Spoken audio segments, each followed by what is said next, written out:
ធម្មជាតិជាអេកូទេសចរលុតលាតនៅក្នុងមាតុភូមិកម្ពុជាព្រៃព្រឹកទឹកជ្រងឆ្នេរខ្សាច់សឹងរសាមុតចលធាសោតទឹកសាបរឹកគេមរកគេទស្សនីយកាងយ៉ាងស្រងបំប្រង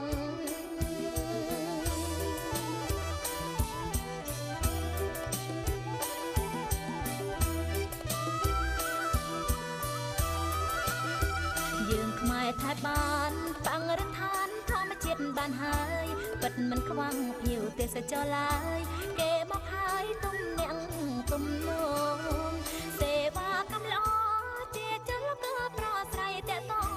ទាំងអស់គ្នាធានារ៉ាប់រងក្នុងការគ្រប់គ្រងសម្បត្តិធម្មជាតិ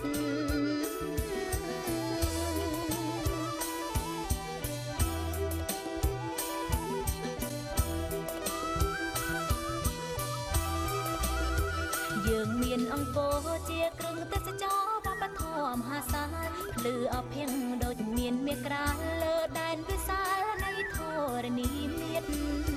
ទេសចរវប្បធម៌អេកូទេសចរមរតកធម្មជាតិខ្មែរចេះឆ្នៃដឹងឲ្យចិត្តមានញាតนุ่งសេដ្ឋកិច្ចជាតិចីរភាពលូតលាស់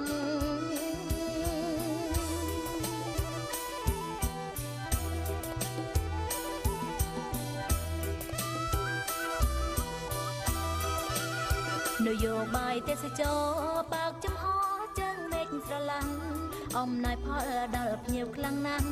ព្រមមកចាប់ទាំងរហ័ងស្ម័គ្រស្មោះពីងថាទេសចរនេះយើងមិននេះគឺអ្វីដែលស្រង់ភាពល្អស្អាតខ្លាយភ្នែកគ្មានខ្ចង់ភាពសមនងព្រោះកាកំសាន្ត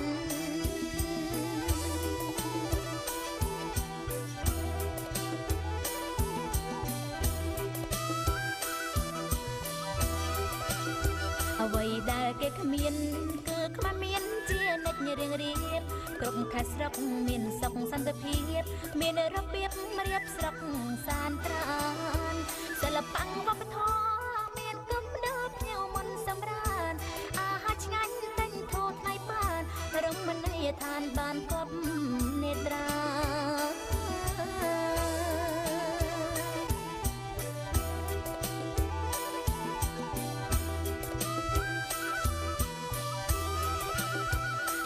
ដាច់ដាច់ចូលហ៊ុនសែនសរសើរទង្វើទេសចរតនផ្សព្វផ្សាយឃោសនាស្ថាប័នពាក់ព័ន្ធជាចររំប្រតិបត្តិការទាំងអស់គ្នាជាមហាចលនាអង្គភិវឌ្ឍស្ដារវិស័យទេសចរជាតិ